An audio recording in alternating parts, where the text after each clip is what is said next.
नमस्कार साथियों, दृष्टि एचसीएस पर आप सभी का स्वागत है। साथियों, इसी चैनल पर हमने कुछ समय पहले एक टॉपिक के बारे में डिस्कशन किया था और वो टॉपिक था हरियाणा और राजस्थान से संबंधित एक एमओयू के बारे में कि हरियाणा और राजस्थान ने अभी रिसेंटली 29 जून के आसपास की बात है, एक एमओयू साइन किया। हमारे जो होम मिनिस्टर हैं श्री राजनाथ सिंह जी, उनकी प्रेजेंस में। और उस एमओयू में कुछ इस प्रकार से चीजें थी कि हरियाणा को हथनी कुंड जो बैराज है, जो कि यमुना नदी पे है, और यमुना नदी हरियाणा में जो ईस्टर्न जो बॉर्डर है वो बनाती है, और हथनी कुंड बैराज है वो हरियाणा के नदन पार्ट में है। वहां से हरियाणा अंडरग्राउंड टनल के माध्यम से मॉनसून के टाइम राजस्थान के कुछ जो डिस्ट्रिक्ट हैं वहां तक पानी पहुंचाएगा। और ये जो डिस्ट्रिक्ट हैं ये ऐसे हैं शेखावटी बेल्ट में राजस्थान के, जहां पर पानी की कमी रहती है। ये चूरू हो गया, झुंझुनू हो गया, यहां पर। तो ये एक एमओयू साइन हुआ, और ये एमओयू पानी उस समय सप्लाई करेगा जब पानी ज्यादा होगा यमुना में, मतलब सरप्लस जब वाटर होगा और मॉनसून के टाइम होगा। ये एमओयू था जिसके बारे में हमने विस्तार से चर्चा की थी। यदि आपने नहीं देखा है तो आप जाकर के चेक कीजिएगा, इसी चैनल पे आपको वो वीडियो मिल जाएगी। अभी फिलहाल हरियाणा की जो राजनीति है वो फिर से गर्मा गई है, क्योंकि जब भी वाटर शेयरिंग एग्रीमेंट या वाटर शेयरिंग एमओयू के बारे में हरियाणा में चर्चा होती है तो सतलज यमुना लिंक के बारे में जरूर बात होती है। और सतलज यमुना लिंक जिसका मुद्दा जब से हरियाणा बना है तब से अभी तक चलता हुआ आ रहा है, और ये जो एग्रीमेंट है ये अभी तक पूरा ही नहीं हुआ है। सुप्रीम कोर्ट का भी इंटरवेंशन हो चुका, हरियाणा ने भी अपने साइड से जो यमुना लिंक है उसकी जो कनाल है उसका भी निर्माण कर चुका है। पंजाब ने इसको इंप्लीमेंट नहीं किया है, और इतने समय से चलता हुआ आ रहा ये जो प्रोजेक्ट है अभी तक कंप्लीट ही नहीं हुआ। तो हरियाणा में इस मुद्दे से संबंधित जो भी राजनीति है, जब भी वाटर शेयरिंग की बात होती है तो हरियाणा को बड़ी पेन महसूस होता है, बड़ा दुख महसूस होता है, क्योंकि ऐसा जो वादा जो हरियाणा का गठन हुआ 1 नवंबर 1966 को, उस समय स्टेट रीऑर्गेनाइजेशन एक्ट में जब ये चीज लिखी गई थी जो कि लीगली बाइंडिंग थी कि पंजाब को हरियाणा के साथ इतना जो वाटर है आपको शेयर करना पड़ेगा, उसकी वैल्यू क्या है उसके बारे में भी चर्चा करेंगे। वो अभी तक शेयर ही नहीं किया है, मतलब वो ट्रीटी अभी तक लागू ही नहीं हुई है। तो ये सतलज जो यमुना लिंक है ये क्या है, ये मुद्दा गर्म कैसे हुआ, क्या है, इन सब चीजों के बारे में आज के सेशन में चर्चा करते हैं। देखिए, हरियाणा में जो सरकार पक्ष और विपक्ष में जब भी ऐसे होता है तो विपक्ष हमेशा घेरने का प्रयास करती है सरकार को कि आपने ऐसा समझौता क्यों किया, हरियाणा का पानी आप राजस्थान को ट्रांसफर क्यों कर रहे हैं। अभय चौटाला आईएनएलडी के ये मेंबर हैं और नेता हैं उसके, उन्होंने ये मुद्दा उठाया कि राजस्थान को तब तक पानी नहीं दिया जाएगा जब तक के, और नहीं देना चाहिए हरियाणा को, जब तक के सतलज यमुना लिंक जो समझौता है और जो पानी हरियाणा को मिल नहीं जाता तब तक नहीं देना चाहिए। अब ये सतलज यमुना लिंक क्या है इसको थोड़ा सा देखते हैं। अब देखिए, शुरू से शुरू करते हैं, आपको सारी चीज पता चल जाएगी। देखिए, सेशन को एंड तक देखिएगा, मजा आएगा। जब हरियाणा स्टेट का गठन हुआ तो हरियाणा पंजाब जो स्टेट था उससे अलग होकर के एक स्टेट बना 1 नवंबर 1966 को। स्टेट रिऑर्गेनाइजेशन जो बिल था वो पास हुआ, उसके तहत पंजाब को अलग किया गया, मतलब पंजाब एक स्टेट बना, एक राज्य बना पंजाब, और दूसरा बना हरियाणा। एक बना पंजाब बना, एक बना हरियाणा। लेकिन उस समय ये क्वेश्चन सामने आया, ये प्रश्न सामने आया कि अलग तो हो गए, अलग तो हो गए, लेकिन रिसोर्सेज को किस प्रकार से बांटें। जैसे कि कैपिटल का मुद्दा आया एक, तो कि चंडीगढ़ किसके पास जाएगा, ये सबसे बड़ा मुद्दा, आज तक भी ये मुद्दा बना हुआ है। उसी के साथ साथ ये भी मुद्दा आया कि पानी, पहले तो पानी मिलता था हरियाणा को, लेकिन अब किस प्रकार से होगा, ये भी मुद्दा सामने आया। दोनों के दोनों मुद्दे जो बड़े थे अभी तक पेंडिंग है, ये दोनों के दोनों मुद्दे जब से हरियाणा बना तब से। अब जो एक सबसे बड़ा क्वेश्चन था वो ये था कि Haryana carved out of the Punjab, Punjab से तो आ गया, लेकिन हरियाणा ऐसे एरिया में जहां पर जो क्लाइमेट है, अब यदि आप देखेंगे जलवायु उसकी semi arid type of the climate है। एरिड और सेमी एरिड मतलब शुष्क और अर्ध शुष्क है, जहां पर बारिश कम है। यदि आप हरियाणा को गौर से देखेंगे तो हरियाणा के कुछ सदर्न स्टेट्स हैं, मतलब सदर्न डिस्ट्रिक्ट हैं, जैसे कि महेंद्रगढ़ हो गया, जैसे भिवानी हो गया, अच्छा सिरसा में भी बारिश कम है। तो वहां पर मोस्टली जो खेती बाड़ी होती है वो बारिश के पानी पर ही निर्भर है, या फिर कैनाल वाटर या ग्राउंड वाटर पर ही निर्भर है। यदि वहां पर किस समय बारिश का अभाव हो, मतलब यदि बारिश ना हो वहां पर, तो जो खेती बाड़ी है उसके ऊपर सीधा का सीधा दबाव आता, प्रेशर आता है। तो हरियाणा ने शुरू से ये मुद्दा उठाया है कि जो पानी हमें पहले वादा किया था, आपने प्रॉमिस किया था जब हरियाणा का गठन हुआ 1 नवंबर 1966 को, और जो कि पंजाब के ऊपर लीगली बाइंडिंग भी है उस एक्ट के तहत, वो पानी अभी हमें दिया जाए। हमने अपने साइड का जो जो ये लिंक जो था उसकी कैनाल बना चुके हैं, पंजाब अभी तक कंस्ट्रक्ट नहीं किया। एक बार शुरुआत हुआ तो आपने चीफ इंजीनियर को कि कुछ लोगों ने, जो रूढ़िवादी सोच के जो लोग हैं, फंडामेंटलिस्ट, उन्होंने पंजाब इंसर्जेंसी के दौरान 1990 के आसपास वो जो इंजीनियर था उनको मार दिया। उसके बाद से उस मुद्दे को लटकाए रखा, सुप्रीम कोर्ट ने भी कहा, लेकिन फिर उसके बाद फिर कैसे आगे चीजें बढ़ी वो भी देखेंगे। देखिए, अब कुल मिलाकर के ये है कि जो हरियाणा को 3.5 मिलियन जो एकड़ जो फीट जो वाटर मिलना था वो, और ये था रवि और ब्यास जो नदी है उसके through water allocated to the Haryana, वो अभी तक हरियाणा को मिला नहीं है। अब थोड़ा आगे देखते हैं, देखिए, और ये बेसिकली क्या है, सतलज जो नदी है वो कहां से आती है, सतलज आती है तिब्बत से, रवि और ब्यास कहां से आती है, हिमाचल प्रदेश से, और ये होते हुए पंजाब में जाती है।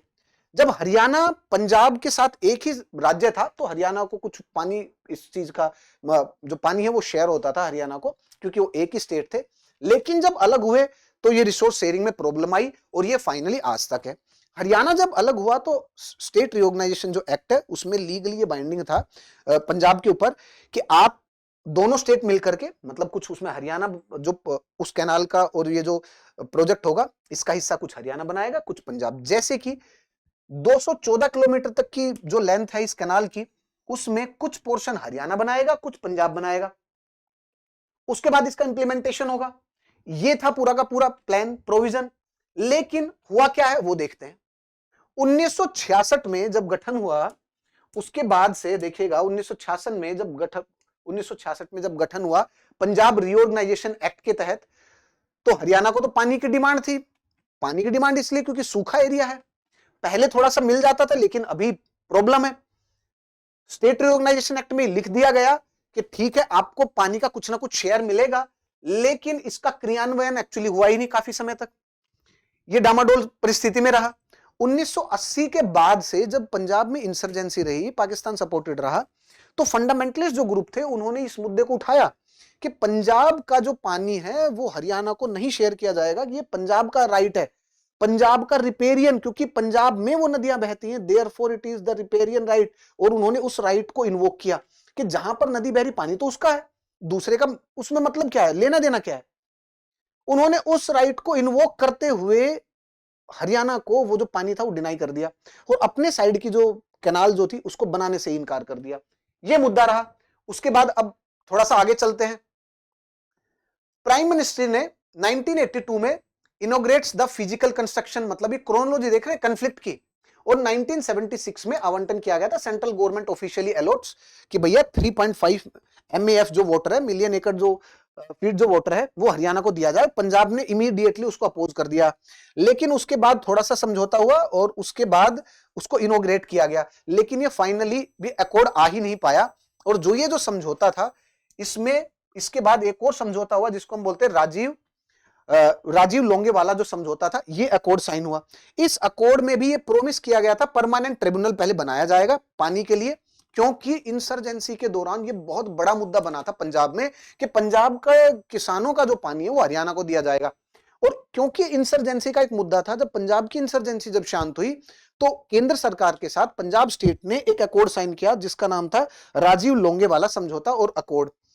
इस राजीव लोंगेवाला अकॉर्ड के तहत यह प्रोमिस किया गया कि पहले एक ट्रिब्यूनल बनेगा, आपके दोनों के बीच में डिस्प्यूट है ना, लड़ाई हो रही है ना, एक ट्रिब्यूनल बनाया जाएगा, वो ट्रिब्यूनल डिसाइड करेगा कि किस प्रकार से पानी शेयर किया जाएगा, and the water dispute and the completion of the SYL canal उस ट्राइब्यूनल के तहत होगी सारी की सारी चीजें, मतलब आर्बिट्रेरी नहीं होगा। और आप जो ये बात बोल रहे हो, क्योंकि पंजाब का ये आर्गुमेंट था कि अभी हमारी जो वाटर की जो डिमांड है वो काफी बढ़ गई है, इसीलिए हम दे नहीं पाएंगे। तो सेंट्रल जो गवर्नमेंट थी उन्होंने ये आर्गुमेंट किया कि ठीक है आपकी डिमांड को देखा जाएगा, आपके पास कितना पानी है, कितनी अवेलेबिलिटी है, उस हिसाब से जो ये पहले जो आवंटित किया गया था 3.5 MAF ऑफ द वाटर, इसमें कुछ देख सकते हैं, कुछ दिया जा सकता है, घाट बाद हो सकती है इसमें कुछ ना कुछ, बढ़ाया घटाया जा सकता है। So this was Rajiv Longewala accord. अब थोड़ा आगे चलते हैं, अब थोड़ी सीक्वेंस को फिर से देखते हैं। अब क्या था देखिए, लेकिन 1990 में क्या हुआ, पंजाब इंसर्जेंसी थी उस समय पीक पे, 1980s के दौरान ही। 1990 में पंजाब के साइड जो कैनाल का जो कंस्ट्रक्शन हुआ, उस कैनाल के कंस्ट्रक्शन के दौरान जो चीफ इंजीनियर था उनको मार दिया गया। एमएस सिकरी जो थे उनका मर्डर हो गया और उनको मार दिया गया। 2000 फिर जो लिंक जो था, मतलब कैनाल साइड जो कंस्ट्रक्शन में थी पंजाब के साइड में, उसको रोक दिया गया, स्थगित हो गई वो कुछ समय के लिए। उसके बाद 2002 में जुडिशियल ऑर्डर आया, न्यायिक आदेश आया, सुप्रीम कोर्ट ने पंजाब को ऑर्डर किया कि आप अपनी लीगल जो ऑब्लिगेशन है उसको फुलफिल करिए, कंप्लीट द कंस्ट्रक्शन। एक तो पहले लीगल ऑब्लिगेशन थी, दूसरे बार जब आपने अकॉर्ड किया था उसकी लीगल ऑब्लिगेशन है, आप इसको साइन कीजिए। लेकिन पंजाब ने 2004 में एक कानून पास किया और उस कानून के तहत सुप्रीम कोर्ट का ये जो ऑर्डर था उसको नलिफाई करने का प्रयास किया यूनिलेटरली। एक लॉ पास किया यूनिलेटरली, और the terminate which terminates all the previous water agreements के जितने भी पहले जो जल समझौते थे उनको हम टर्मिनेट करते हैं, खारिज करते हैं। पंजाब की असेंबली ने यह बिल पास किया यूनिलेटरली। सुप्रीम कोर्ट ने फिर से 2016 में इस वर्डिक्ट को स्ट्राइक डाउन करते हुए कहा कि डिक्लेयरिंग इट एज अनकॉन्स्टिट्यूशनल, कि ये संविधान के मूल्यों के खिलाफ है। यूनिलेटरली आप कैसे कर सकते हो? 2016 में ऐसे हुआ, फिर उसके बाद 2023 और 26 में ऑनगोइंग, निरंतर अभी भी है ये, और supreme court continues strike down the continues the strict monitoring. अभी भी सुप्रीम कोर्ट में ये मुद्दा है, उस सुप्रीम कोर्ट की मॉनिटरिंग के तहत इस मुद्दे को समाधान करने का जो सरकारें हैं और सुप्रीम कोर्ट वो प्रयास कर रही है, इंक्लूडिंग द सेंट्रल गवर्नमेंट, लेकिन अभी तक इसका समझौता हो नहीं पाया है। ये था सतलुज यमुना लिंक का जो है विवाद। अब देखते हैं पंजाब के जो आर्गुमेंट थे वो क्या थे। पंजाब ने कहा कि हमारे आर्गुमेंट क्या है, हम क्यों नहीं पानी देना चाह रहे, हम इसलिए नहीं देना चाह रहे क्योंकि रिपेरियन प्रिंसिपल भी यही कहता है ना, जहां पर नदी है, जहां से नदी जा रही है जिस क्षेत्र से, सबसे पहला अधिकार तो उन्हीं का ही है। हरियाणा में कोई भी हरियाणा में जब इसका बेसिन है ही नहीं, ठीक है थोड़ा वेस्टर्न पार्ट में इसका बेसिन है, तो हम पानी क्यों शेयर करें? तो हरियाणा का यह बोलना है कि लीगल राइट है। जब हम उस टाइम पर आपके साथ थे, जब स्टेट रिओर्गेनाइजेशन हुआ, लोंगेवाला अकॉर्ड हुआ, तो आपने ये प्रॉमिस किया था 1981 में ट्राइपार्टाइट, तीन के सेंट्रल गवर्नमेंट और हरियाणा और पंजाब तीन में एग्रीमेंट भी हुआ है, 1966 का एक्ट भी है। आप दोनों अकॉर्ड प्लस एक्ट, इन दोनों को आप तोड़ रहे हैं, तो लीगल राइट, तो हरियाणा क्यों इस चीज पे क्लेम कर रहा है? On the basis of the legal right, कि ये मेरा लीगल राइट है, मेरे को पानी की, हमारे जो राज्य है उसको पानी की आवश्यकता है, और जो हमारे दक्षिणी जो डिस्ट्रिक्ट है उनमें किसानों को पानी की आवश्यकता है। अच्छा, पंजाब के कुछ और आर्गुमेंट्स है। ये पहला तो कौन सा आर्गुमेंट हो गया कि लीगल जो स्टैंडिंग है वो क्या है। दूसरा और देखते हैं, देखिए दूसरा एनवायरमेंटल रियलिटी। पंजाब का यह मानना है कि सर्कमस्टेंसेस बिल्कुल चेंज हो गए हैं। जब स्टेट रिओर्गेनाइजेशन हुआ था 1966 में, तो इतनी पानी की खपत थी नहीं, आज के दिन पानी की खपत बहुत ज्यादा है। एक तो पानी है ही नहीं, बारिश भी कम हो रही है, दूसरा किसानों को भी पानी की जरूरत है, क्योंकि ग्रीन रेवोल्यूशन आई, हरित क्रांति, जिसके कारण वहां के जो लोग हैं वो भी धान की खेती करना शुरू कर दी और पानी की खपत बढ़ गई। अब जब हमारे पास ही पानी नहीं है तो हम हरियाणा को कैसे दे पाएंगे? तो जो ग्राउंड रियलिटी है और जो ग्राउंड सर्कमस्टेंसेस है वो बिल्कुल बदल चुके हैं। इसीलिए ग्राउंड सर्कमस्टेंसेस डॉक्ट्रिन के तहत उन्होंने ये आर्गुमेंट दिया। हरियाणा का क्या आर्गुमेंट है? हरियाणा ने कहा कि हमारी हालत, जो सदर्न डिस्ट्रिक्ट की हालत बड़ी बेकार है, वहां पानी की सख्त आवश्यकता है, तो इसीलिए कैनाल इरिगेशन की हमें आवश्यकता और थोड़ा पानी आवंटित हमारे लिए किया जाए। जब हम देखें निर्माण की, जब स्थिति देखते हैं, तो निर्माण की स्थिति अभी तक ये है कि जो पंजाब वाला साइड है बिल्कुल रिफ्यूज कर दिया गया है। नहीं, पंजाब वाले साइड में कोई भी इसका वो नहीं है, कंप्लीट जो कैनाल है कोई उसमें नहीं है। हरियाणा ने अपना सक्सेसफुली कंप्लीट कर चुका है, हरियाणा अपना कंस्ट्रक्शन। अभी जो स्टेटस है वो कुछ इस प्रकार से है।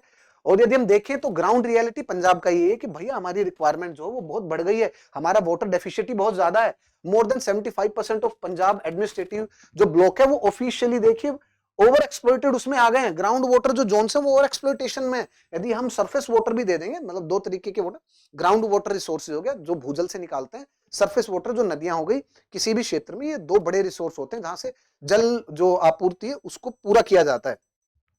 और जो रूट कॉज है, पंजाब ने कहा कि इंटेंसिव एग्रीकल्चर होना शुरू हो गया, जो पैडी खेती है, मतलब पैडी कल्टीवेशन जो धान की खेती है वो बहुत ज्यादा हो रही है, उसके कारण अनरेगुलेटेड ट्यूबवेल है, सरफेस वाटर की भी बहुत ज्यादा आवश्यकता है, इसलिए हमारे पास है नहीं, हम कहां से दें। अब देखिए जो जुडिशरी है वो भी इसको सोल्व करने का प्रयास कर रही है। सुप्रीम कोर्ट का भी इन्वॉल्वमेंट है under article 131 of the Indian constitution, क्योंकि ओरिजिनल जुडिक्शन है। जब भी दो स्टेट के बीच में किसी चीज को लेकर के बहस हो, कोई लीगल टसल हो, तो सुप्रीम कोर्ट इंटरवीन करता है under article 131 and it's the, इसको बोलते हैं ओरिजिनल जुरिस्डिक्शन है उसका। उसी के साथ साथ आर्टिकल 266 जो संविधान है वो ये बोलता है कि इंटरस्टेट वोटर जो डिस्प्यूट है उसके लिए इंटरस्टेट वोटर डिस्प्यूट एक्ट आप पास कर सकते हैं, ट्राइब्यूनल बना सकते हैं। इंटरस्टेट वोटर डिस्प्यूट एक्ट एक जो पार्लियामेंट है वो पास कर सकता है, और कोई भी डिस्प्यूट है उसको सोल्व करने के लिए इस आर्टिकल के तहत आप एक्ट लेके आ सकते हैं। अब देखते हैं कि जो चुनौतियां हैं क्रियान्वयन में वो क्या है आज के दिन। राजनीतिक विरोध तो है, ये देख चुके हैं। सुरक्षा चुनौतियां हैं, क्योंकि dark legacy of the militancy 1990, तो सुरक्षा चुनौतियां भी हैं इसमें। इंसर्जेंसी वाला इश्यू भी है। इंडस वाटर जो जल संधि है वो भी एक बीच में एक एंगल आ रहा है इसमें। और जो किसानों का विरोध है वो तो है ही दोनों साइडों से। संवैधानिक तनाव भी है, और जो पारिस्थितिकी जो कमी है, इकोलॉजिकल डिप्लीशन, इसके बीच में ये भी एक मेन इसका कारण है। इन सब चीजों के बारे में डिस्कस हम लोग कर चुके हैं। मुद्दे पर अब ये आते हैं कि वे फॉरवर्ड क्या हो सकता है, आगे का रास्ता। आगे का रास्ता सीधा है, लीगल जो कानूनी संघीय उसको ठीक करिए, लीगल कोऑपरेटिव फेडरलिज्म या साथ में बैठ करके आप बात करो। उसी के साथ साथ एनवायरमेंटल पर्यावरणीय उसके ऊपर ध्यान दो, मतलब एनवायरमेंट के ऊपर ध्यान दो। उसके साथ साथ एग्रीकल्चर खेतीबाड़ी में ऐसी खेतीबाड़ी की, मतलब ऐसी धान या धान की खेती मत करिए, या ऐसी क्रॉप मत लगाइए जो ज्यादा पानी की रिक्वायरमेंट हो, जिसमें पॉलिटी और अपनी आपस में साथ बैठ करके shift from the rigid state centric to the cooperative federalism. मतलब स्टेट मत करिए, एक ही संघ आप उसका मतलब एक ही देश का, आप जब दो स्टेट है संघ का पार्ट है, तो आप कोऑपरेट करिए आपस में, कोऑपरेटिव फेडरलिज्म के स्पिरिट को आगे बढ़ाइए। सो साथियों, ये था आज का सेशन। कैसा लगा आपको कमेंट सेक्शन में जरूर बताइएगा। Thank you very much. जय हिंद, जय भारत, नमस्कार।